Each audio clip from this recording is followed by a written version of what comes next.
Hey, Kenny. Ken, can you hear me?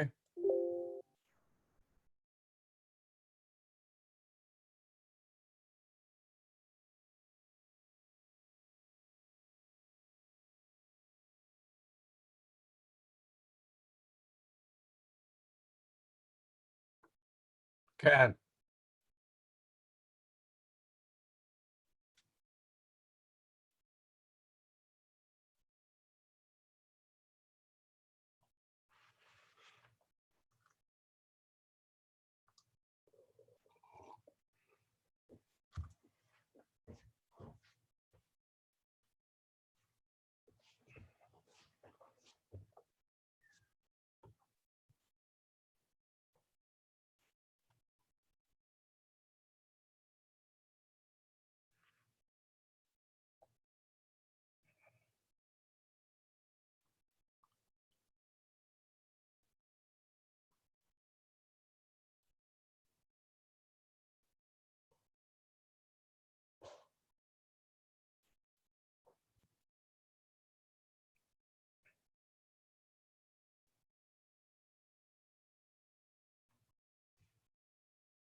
Hey, Ken, are you there? I am. Yeah, I'll get back on in a minute. Okie dokie.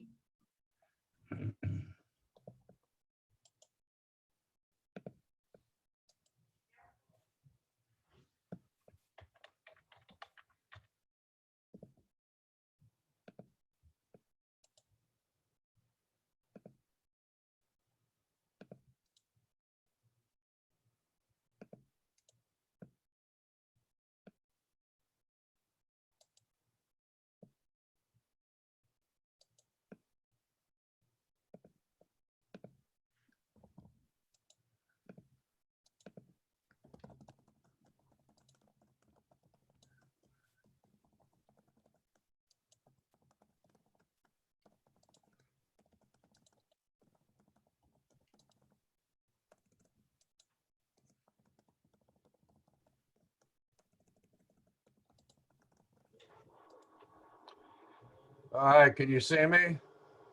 Hold on 1 second. How you holding up, man? You doing all right? I'm doing all right. I cannot see you. No.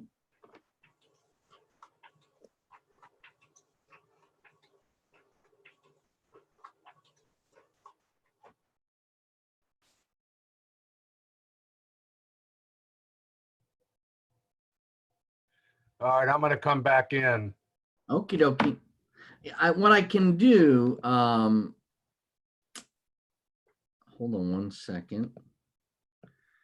All right. If you want to come back in, I was going to make you a co-host. Let me do that, and that Okay. might make it. I don't know if we've structured it so that just the co-hosts can log on before we start. That may be.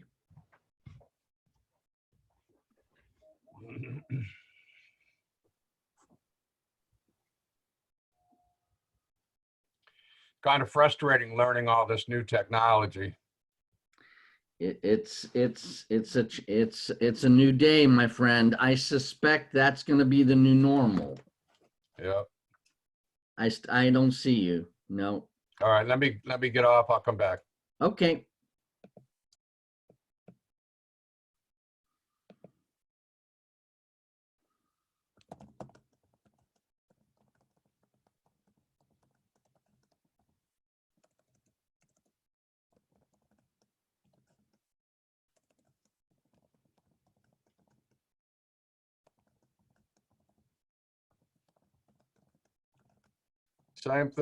Same thing as before. Let's see.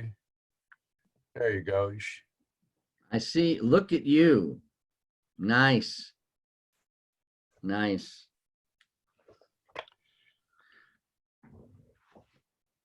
So I'll try to get through the first part of this real quickly. I'll turn it over to you. Leave me a few minutes at the end to wrap things up. All right. Yeah, sure.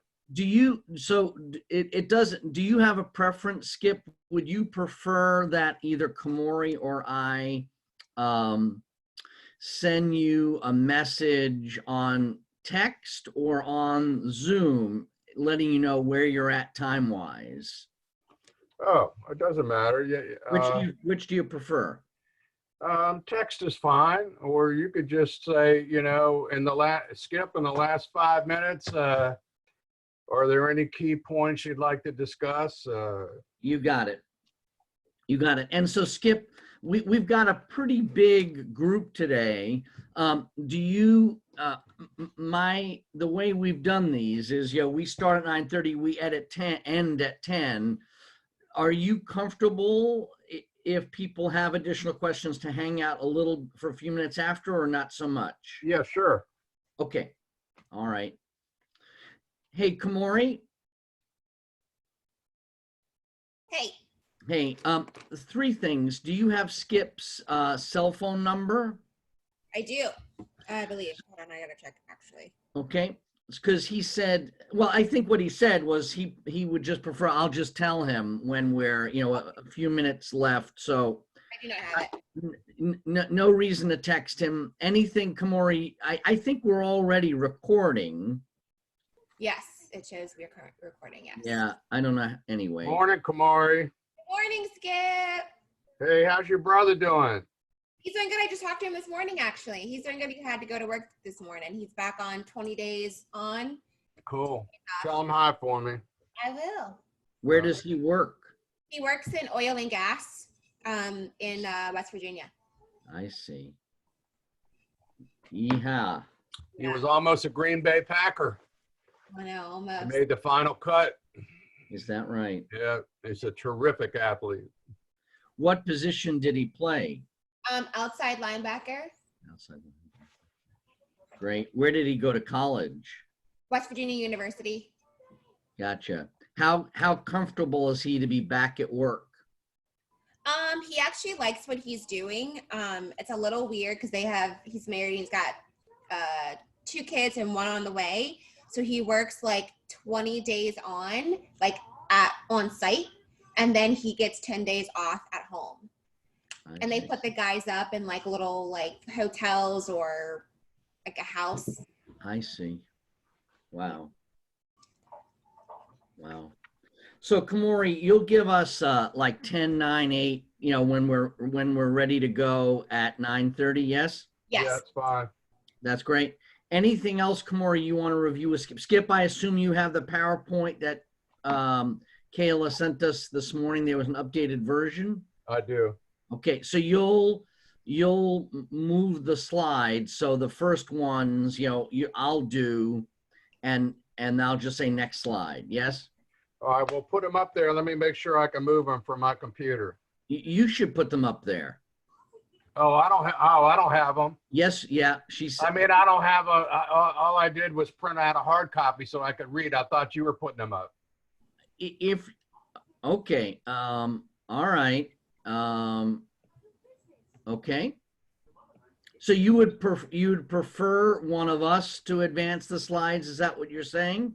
Well, that's kind of what I thought you'd put them up. I can advance them once you got them up. No, you can't.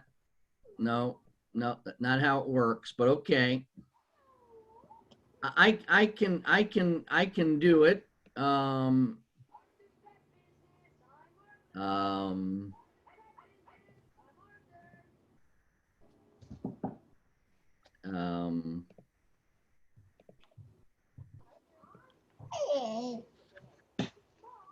So Skip, I have them up. So Right.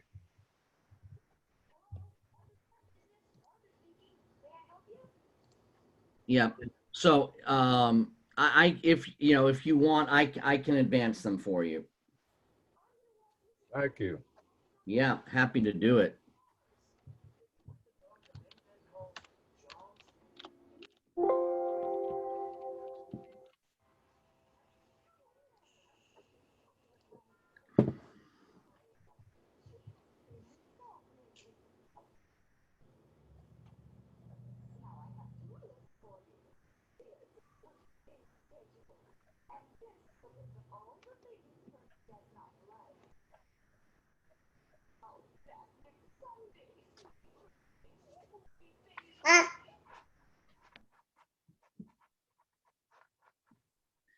Those executive assistants, you gotta love them. Exactly. So, Ken, is the focus on this of resiliency in the remote environment? Is that? I would say it's resiliency. Certainly, I would think that you can talk about it from that perspective for sure, that the reality is we're isolated. Obviously in Virginia it sounds as though we're going to be isolated for at least another month, so I would think that would be relevant. Okay. All right. Kamora, you agree? or disagree? Yeah, I absolutely agree. I think that is why people tune in, is because it's so relevant and relatable right now. Yep. Hey, Kamori, one thing I'd ask you to do is if you can text Kayla and maybe and or Jeannie and be able to put up on the screen. I know we've got a a webinar in May that we should put up, and I don't know if we finalized the schedule for the next coffee session, but if you can do that and text that to me, that would be great. And then I'll be quiet. Yep. Okay, got it.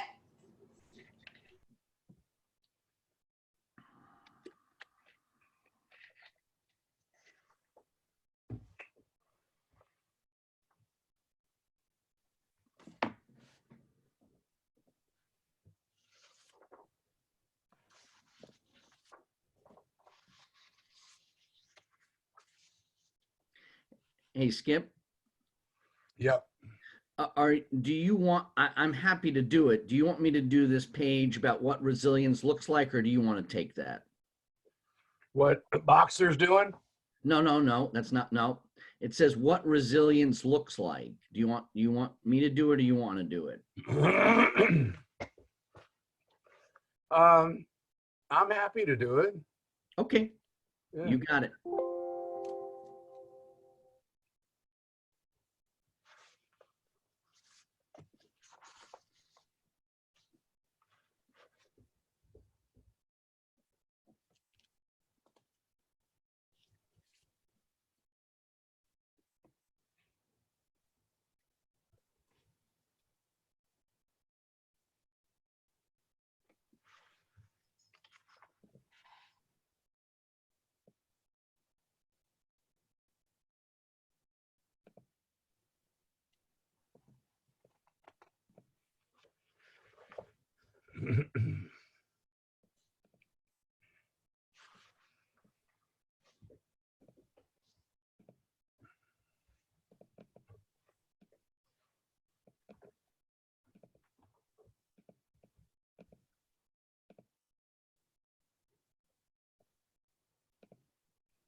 I think everyone should be able to hear me. It's Ken Boxer. We're going to begin in 2 minutes.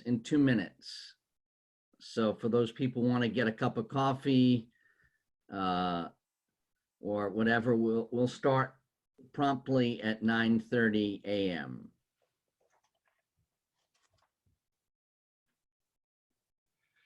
Ken, is that better or worse with the light on?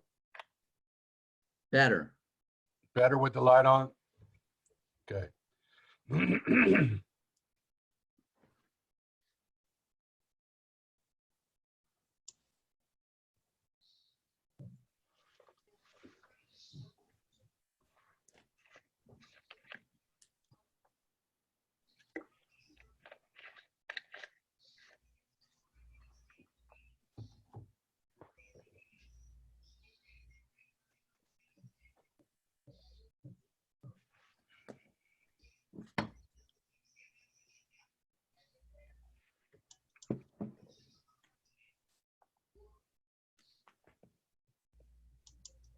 Morning, Jeffrey.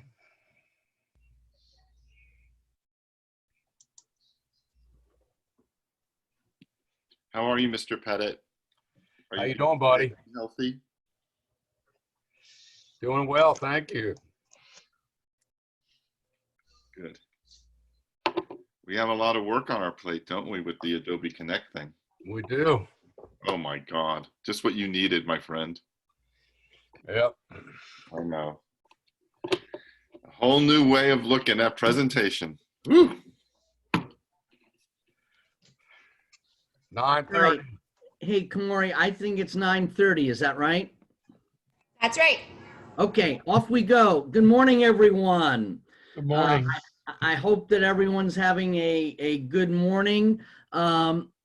This is the latest in these coffee, call-in, and chat sessions that we're hosting. So when this coronavirus pandemic was unleashed on our country, we thought of what are some things that we can do to support our community and our clients. So one of the things that we're doing, I think for those people, I know at least one person on the call is part of our executive book club. We decided to offer that for free.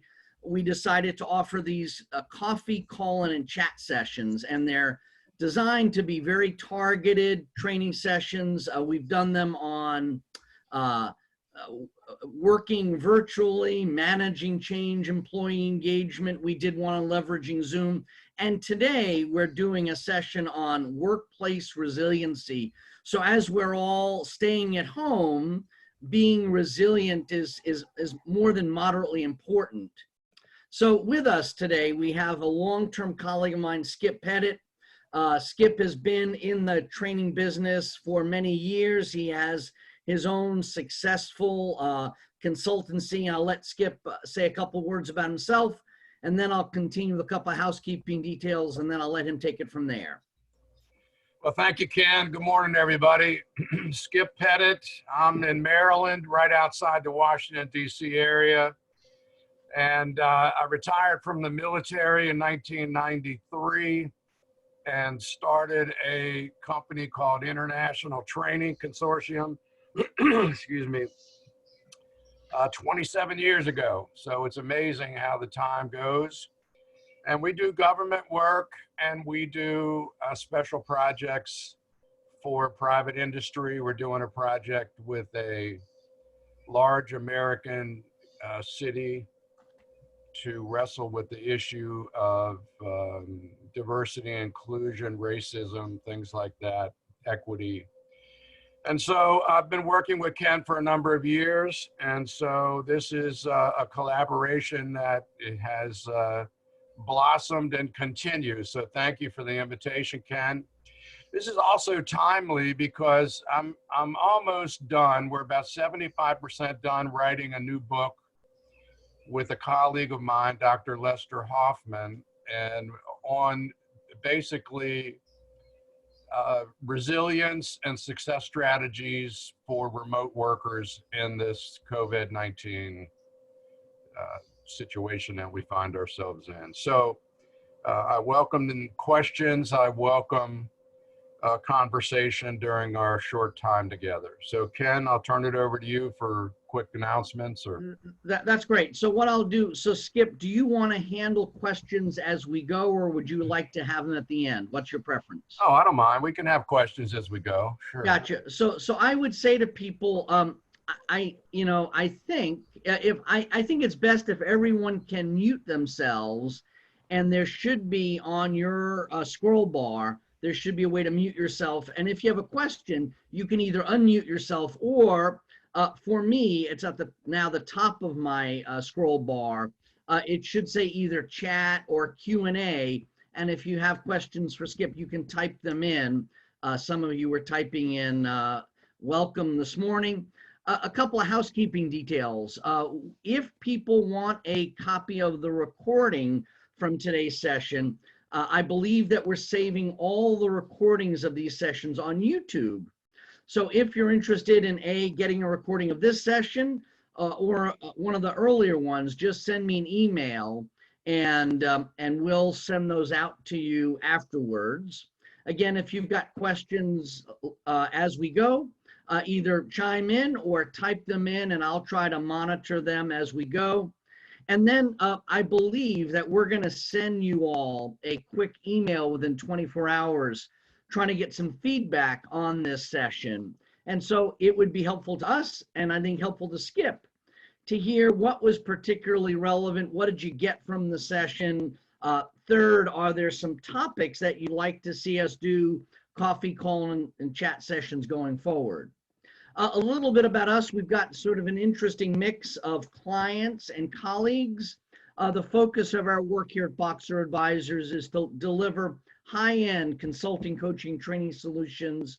And we believe one of the secret sauces to help us do what we do is by strategically integrating our solutions into what the client is doing. And we find when we do that, we're able to have a tangible return on investment. The three things we do quite simply are build leadership capabilities, help our clients drive organizational change, and help them to engage and retain top talent.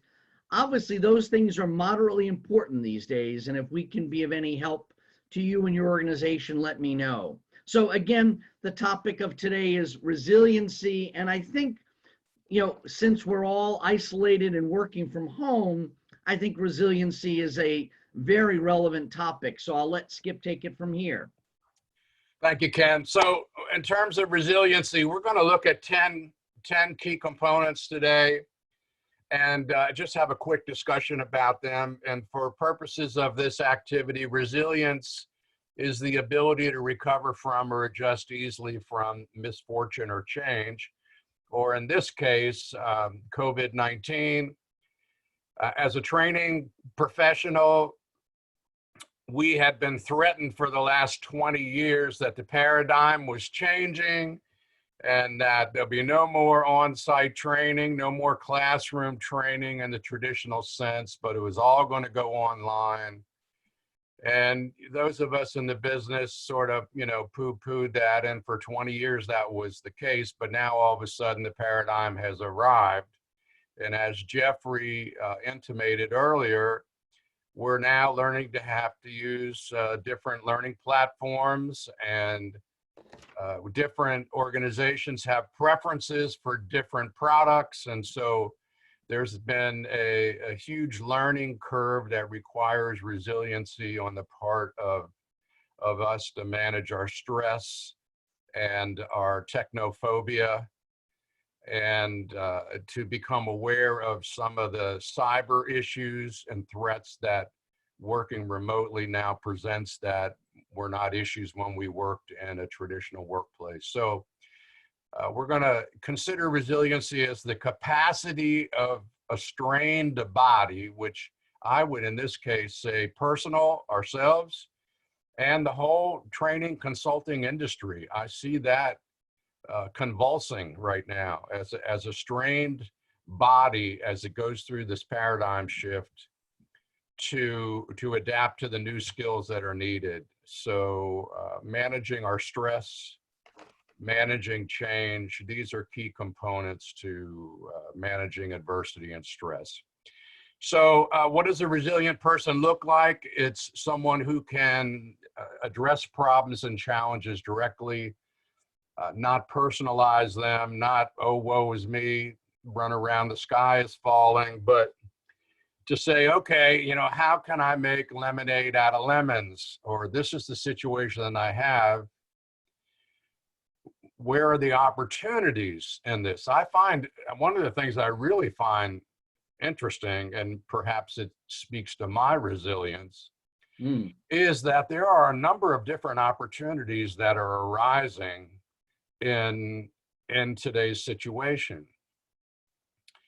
And so maybe we can't do business the way we've always done it, but people always will need training. People always will need coaching. Perhaps they'll need more coaching now than ever. People will always need someone to look up to guide them through the morass that they find themselves in. And so I think, perhaps we won't do as much training as we were doing before, but perhaps we'll do more coaching. Or perhaps we'll do some variation of what what we've done in our career. So this slide here says resiliency is a mindset. And I absolutely believe that. It's less about who you are, and it's more about how we think about ourselves and the situation. I'm blessed to have Ken Boxer as a partner, and Jeffrey and others, because to go through this process all alone, in my mind, would be a pretty scary kind of situation. But being able to bounce ideas off each other and being able to use each other's skills and talents and past performance to shape new opportunities in the future, I think, for me, makes it much easier to go through this process. So our mental models are really important. Our mental health is really important in going through this situation. So there are influences that are happening that we have no control over. We can only do the best we can do with what we got. And so I think a part of resilience is cut yourself some slack. Nobody's ever had to deal with this situation before, at least not in our lifetime. And look at the bright side. We're blessed to have the technology at this time to be able to continue our businesses. And I saw an article on Harvard University, which is famous for standing at the podium and at the lectern and making speeches and teaching, talking at people. And now they're having a really hard time adapting to this new paradigm. So I think we're very fortunate. So the journey through change basically is we individually and organizationally have to figure out how to manage the chaos that's coming at us and to somehow come out and achieve some stability or some control in the process.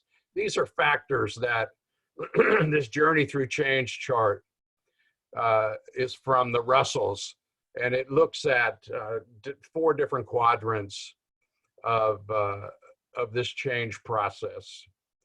And it goes from one extreme to another, from total chaos to total stability, and from addressing where we are right now to looking back. And if we're looking back and we're going, oh, woe is me, well, we're really missing the opportunity of what's in front of us. So I'd say look forward. What are the things that you can do now that you couldn't do before?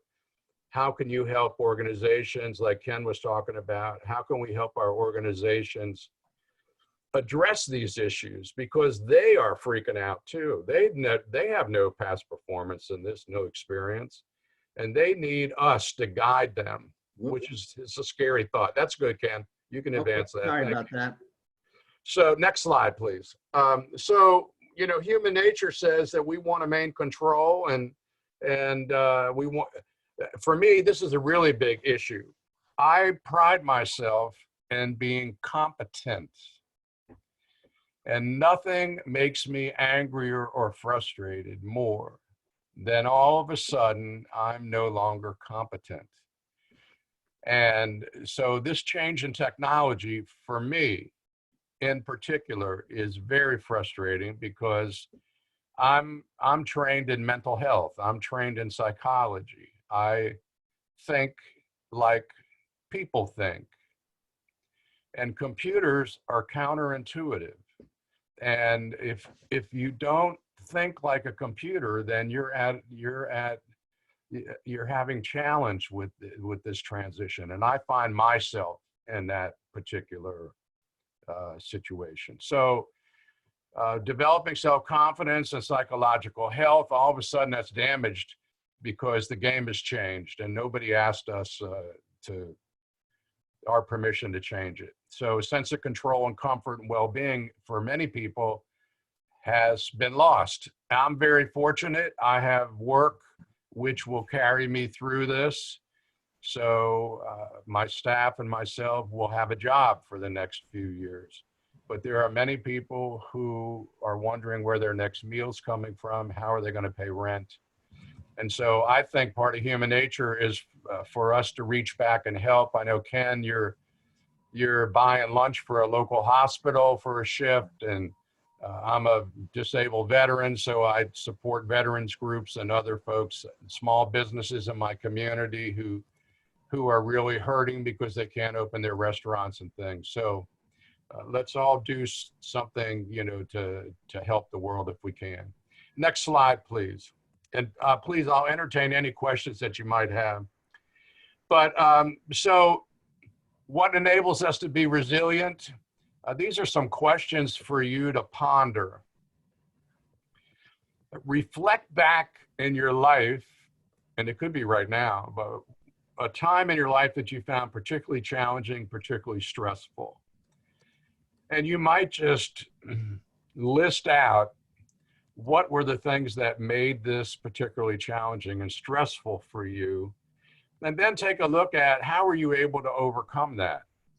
Sometimes in my life, I find myself in a very challenging situation, and if I do nothing, it may rectify itself. Then, the attention may come off of me and go on to somebody else.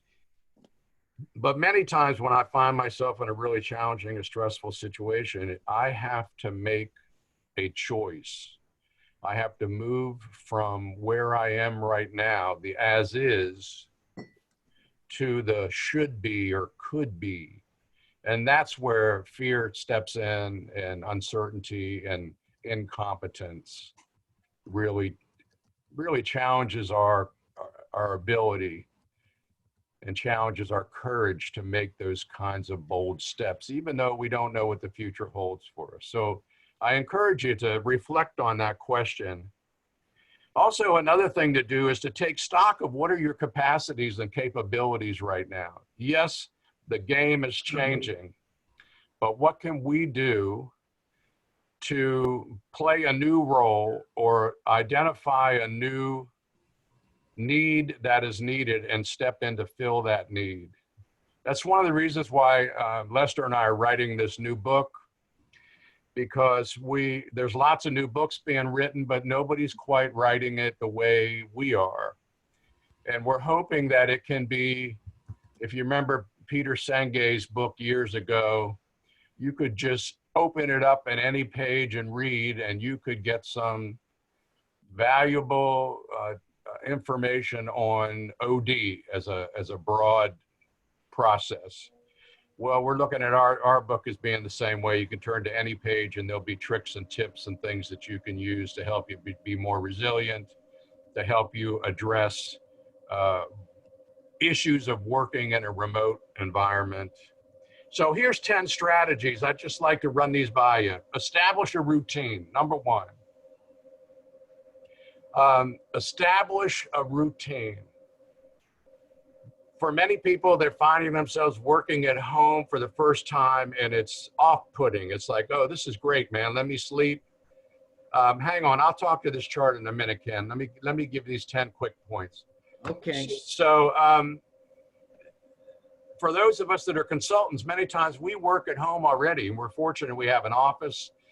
I have copy machines. I have all the equipment I need to run a business at home. So, but many people they don't even know how to work a computer, or they don't know, they've never had to work at home, or they've never had to manage creating a workspace and limiting distractions in their workspace and learning new tools and things like that. So here's 10 best practices for working remotely.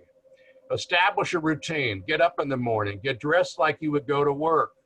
If you just throw on a pair of, boxer shorts and come to work, then, it doesn't create the same psychological dynamic as if you get up and get dressed as if you were coming to work. Come down to work. Come down to work to do work. Set up your workspace. Find a small private place in your home, a place where you can work. You can't work from the couch one day and the kitchen table the next, and you've got to find your own private little space and go to that. Limit your distractions. Your microphones are very sensitive. They pick up children and dogs and other noises in the background. So be sensitive of the fact that people can hear everything that you're saying and doing. Use the tools that are available now. Those of us who are using Zoom, I happen to personally like Zoom. Well, some of my customers have forbidden us to use Zoom. So, we can't use that. They want us to use Adobe Connect, which I find to be a little more complicated. Or they want us to move towards Microsoft 365 Teams. See a lot of people moving in that direction. So we're going to have to learn something about that. GoToMeeting and WebEx are very secure systems and been around for a while. And I think we'll probably end up using those as well. So, you have to have a system for tracking your time. If your employer has you working at home, then you've got to figure out how you can be accountable for your time and work within your particular dynamics at home. I think we're going to see a huge increase in family medical leave. One of the issues that we're wrestling with right now is what happens when your employer calls you back to work and you're terrified of going back to work and getting the virus. And your workforce says, well, I'm not, I want to work at home. I like this. Plus, working at home has greatly increased their buying power. They're saving on transportation. They're saving on dry cleaning. They're saving on clothes. They're saving on food. They're saving on childcare. Maybe they've downsized from 2 cars to 1, so they only have 1 car payment a month. So working at home for many people has all of a sudden increased their buying power, and they are really going to be reluctant to give that up. So I think we're going to have a paradigm shift where many people end up, the workforce ends up not returning to work. Then conversely, maybe you want to get out of your house because it's crazy and so much distraction. You want to go back to work, and your employer has realized, hey, with 20 people working off-site, I don't need to rent this big building or this big office, and I'm saving $2,000 a month per employee. So they may say, we're all going to work remotely from now on. That's your new normal. Get used to it. So I think we have to have a sense of tracking time. We also have to have a sense of being accountable. We got to set goals that are realistic. We got to focus on communication and remain connected with our coworkers, our employers, our family, our friends, others. We've got to learn how to manage meetings effectively. So I think all of these are key to helping us manage our resilience and foster resilience. So Ken, can I take a quick look at that slide? I see I got about 7 minutes left. That's right.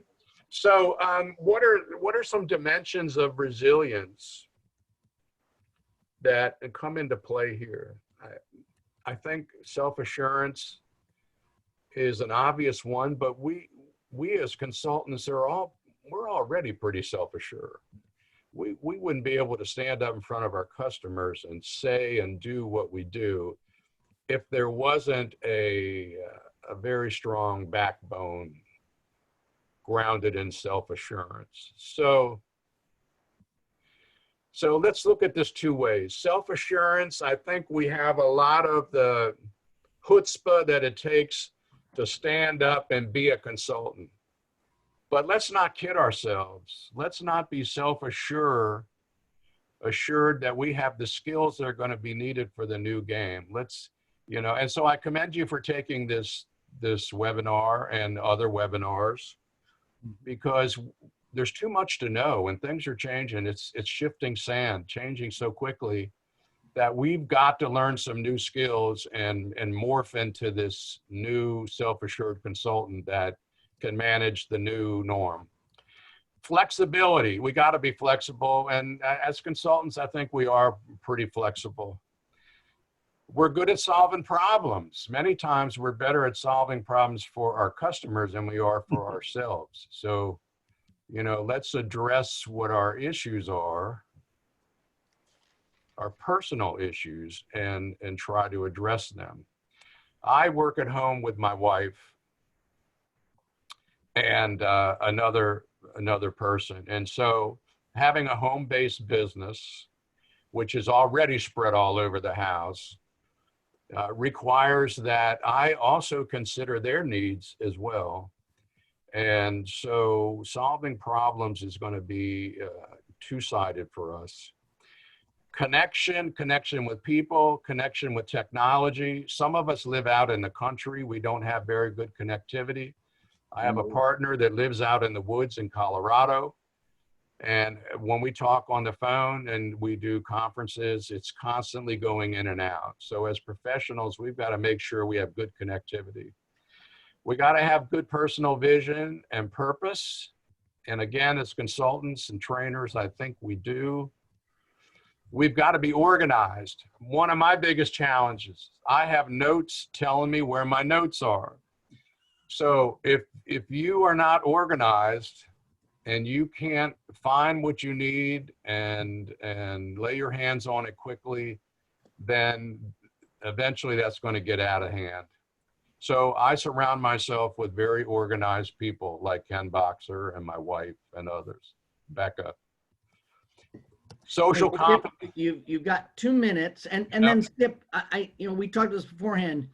If I know there are people that have scheduled this 9:30 to 10, are you willing to stick around a couple more minutes afterwards if people have some questions? Absolutely, sure. Perfect. All right, I'll let you go 2 more minutes, Sure. and then I'll finish up. And then if people have questions, I know there's a couple. I'll let you finish up. All right, super. So social competence is really important. It's important that we stay connected with our network, our professionals. It's important we stay connected with our families.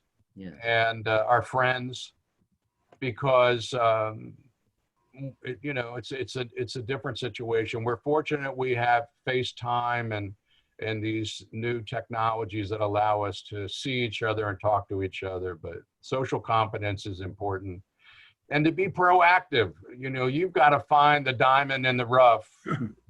And so I think there's tremendous opportunity for those of us who can think out of the box and have the courage to move forward. So that's my thoughts on resiliency. Okay. So Skip, I'm gonna, hopefully I can figure this out. I'm gonna stop share. There's everyone. All right. So before we end today, let me again thank everyone for signing up for today's webinar. Again, we're gonna send you a quick email within 24 hours. Let us know what you thought, what might be some topics that you're interested in. Before we finish, a couple things. One, I want to tell everyone, I think some of you, I recognize your faces. Every month we do a 60-minute webinar free for our clients. And one of our colleagues, Jenny Harris, had an idea that in May, we're going to do, I think it's called a peek behind the curtain. And what we're going to do is we're going to talk about some of the virtual training, some of the webinars that we're doing for clients, and maybe give you a taste of some of those. So that's coming up in May. And Kamori, if you can let us know the date for that and put that up, that would be great. And then next week's session for the coffee meetings is on delegation and communication without micromanaging. Then we're going to do, in May 7th, we're going to do a session on the Google Suite. We're going to do a session on time management. We're going to do a session on keeping the morale up during these crazy times. And I think the last session in May will be a session on stress management, and then other topics that we're thinking about in June. One of our colleagues is going to do a session on mindfulness. A friend of mine from high school, I think, is going to do something on art therapy, which we might use to keep ourselves sane during these crazy times. I think we may do a session with one of my coaching colleagues on coaching. Anyway, that's what's on the plate. Skip, we had one question which came in. The question was, and I've seen this quote, and the quote was, we're all in the same storm, but we're not in the same boat. Can you speak to, you know, this situation where everyone is not in the same boat, everyone's a little different? How does that relate to resilience? And again, if anyone has any other questions, you can either unmute or type a question. I'll try to monitor it. Skip, what do you have to say about that?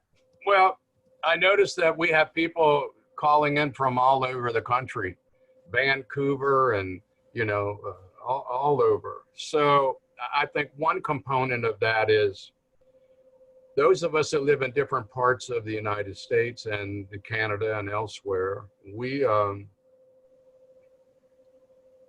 find ourselves in different situations, different access to technology, different infrastructure, different accessibility to medical care. Some of us are locked down. We can't leave our homes unless we go, you know, wear a mask and stagger going to the store and things like that. Well, so I think a piece of that is we're in different environments. I think some of us serve different customers. I am very fortunate in this case. I've not always said this, but I serve the federal government.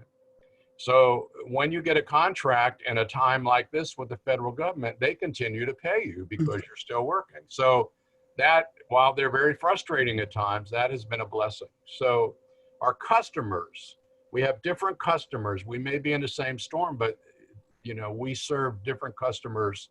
So hence we have different, you know, a different boat. Some of us are working alone at home for the first time. Some of us are absolutely comfortable working at home. Some of us are very fortunate that, me personally, that I have a complete setup at home. And I've actually been able to take on printing jobs and things like that because I have high quality digital printers and I can augment my income doing that. Where while my training has gone down, I've been able to find a new avenue. People can't just run over to Staples and get things done. So, I mean, that's an example of that. I'll open it up to anybody else. What do you think? Same storm, but not the same boat. What are your strategies?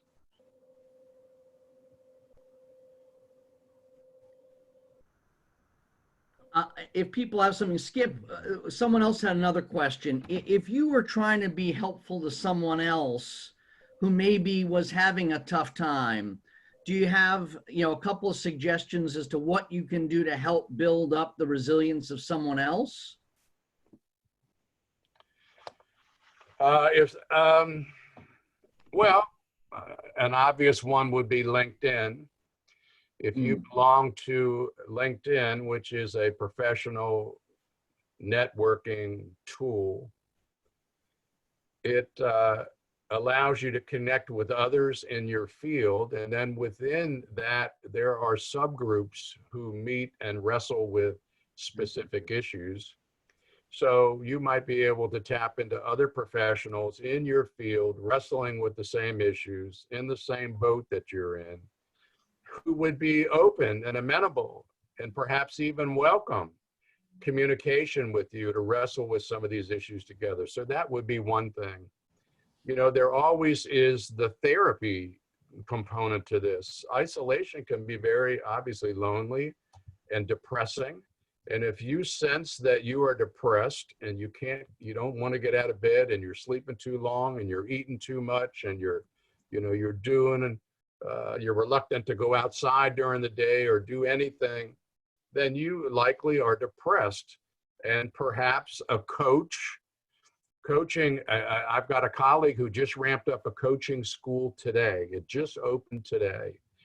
And it has made possible to get ITC certification or a national or international certification in a more abridged fashion. So I think there's going to be more coaches out there. Like you might get a life coach, someone who can help you. They tend to be more affordable, $30, $40, $50 an hour instead of $300 an hour. But there are services. If you're a veteran, you can call the VA crisis line. I imagine in your county, there's probably a crisis line that you might be able to call. So So I'm not sure. Reach out to your friends, reach out to your mentors, reach out to others you think are having the same types of challenges you are. Those are my thoughts, Ken. I think that's great. So Skip, someone, Allison typed in, which I think is a helpful thing. She said, reach out from your strength to those who are struggling and be vulnerable to ask for support in the areas that you're not strong in. Couldn't agree more. I think all of us have strengths that maybe we're aware of and maybe we forgot. And so I think it's important for all of us to, in these crazy times, and one of the, I think, resilient things we can do is remember what we're good at and be vulnerable enough to ask for help. I know, Skip talked about coaching, so I'm working with a coach myself right now. When this pandemic happened, I realized we're in uncharted territory. We are.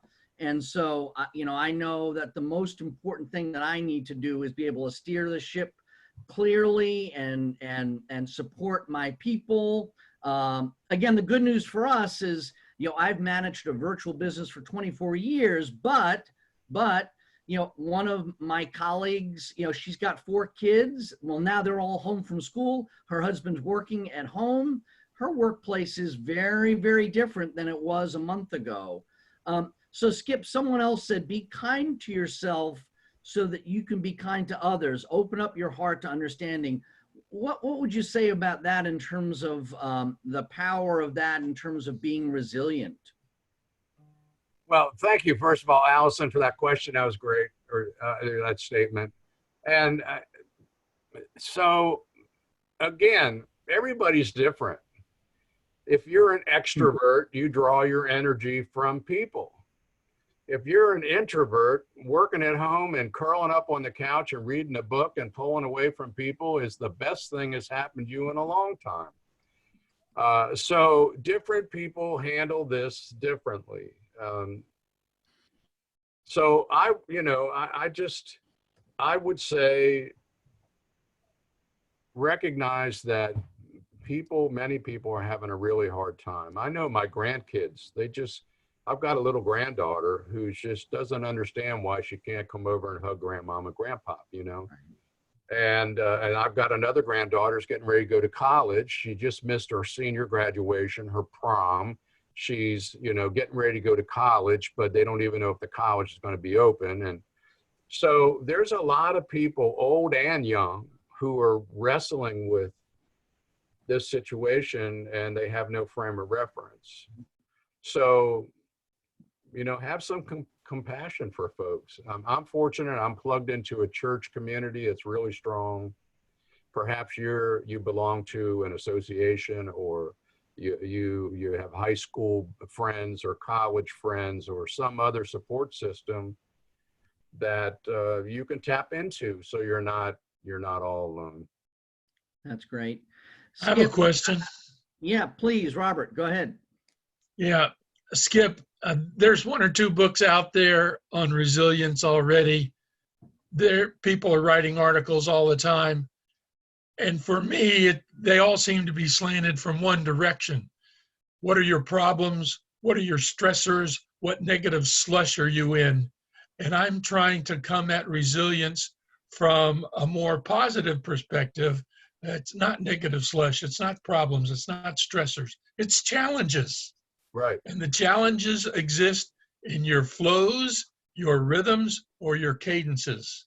And if you work through them from that perspective, it's a lot more positive and a lot more energizing than realizing you're in a cesspool of stress and negativity and so on and so forth. Can these 2 different perspectives be combined somehow?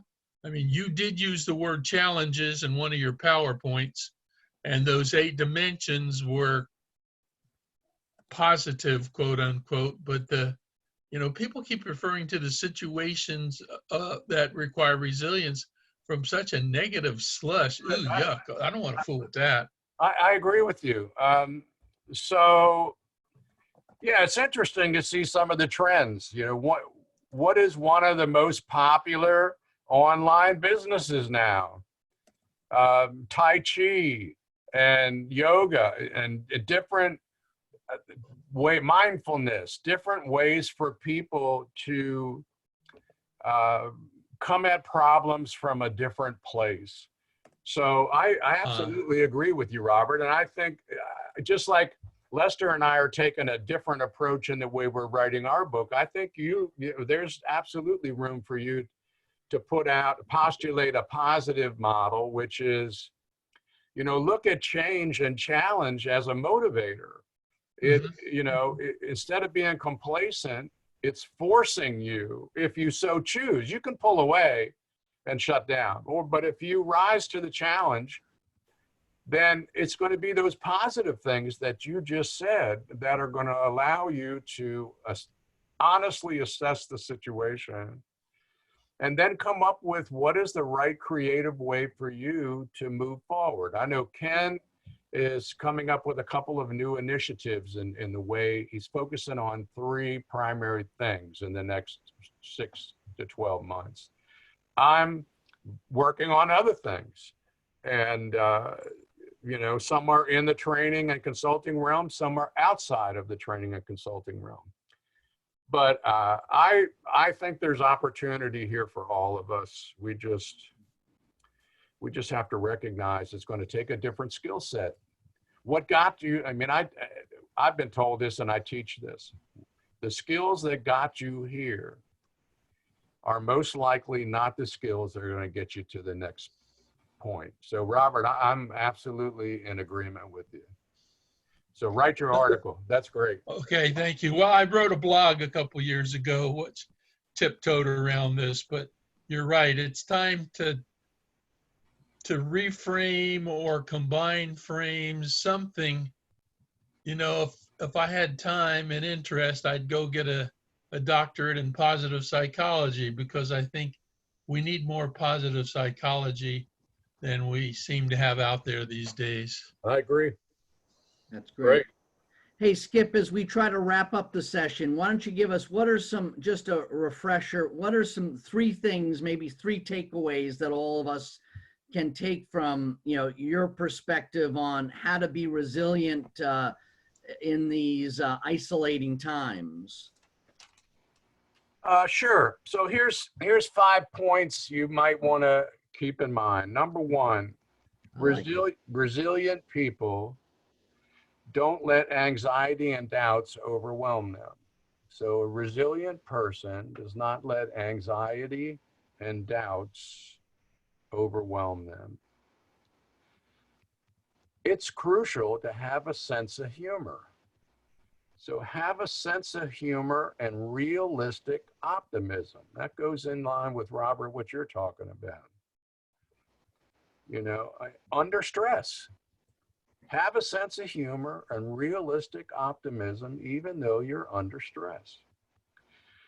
Don't feel shame or depression in the face of failure or in the face of things are out of control and you pride yourself in being in control, and now you are out of control. So don't be gracious to yourself. Don't feel shame or depression around that. Transform helplessness into power. Transform helplessness into power. Well, how do you do that? I bring energy to people and I feed off the energy of people. So it has to be a 2-way street. You can't just suck life out of people and not give them something back. So, and conversely, if you have somebody who's just sucking the life out of you, you got to drop them. You got to find people where it's reciprocal. Allison calls me, I lift her up. She calls Tom, Tom calls Carol, Carol calls Richard, and we each lift each other up. It's not, one person. It's not just about one person. And here's a big one: move from being the victim to being this, the survivor. I would say move from being the victim to being the thriver. And I'm blessed to have really smart colleagues. And so I reach out to them. Hey, what are you working on? And it's interesting. They say, well, you know, I'm trying to do this. And I say, well, I know somebody who does that. And we put them together. Next thing you know, we got 3 of us working on some whole thing we hadn't even thought about before. And I take that energy and it propels me, I think, positively into the future. So I'm optimistic. I think for sure the world has changed. It's not going to be the same world. And, but I still think there's room for consultants and coaches and trainers and mentors and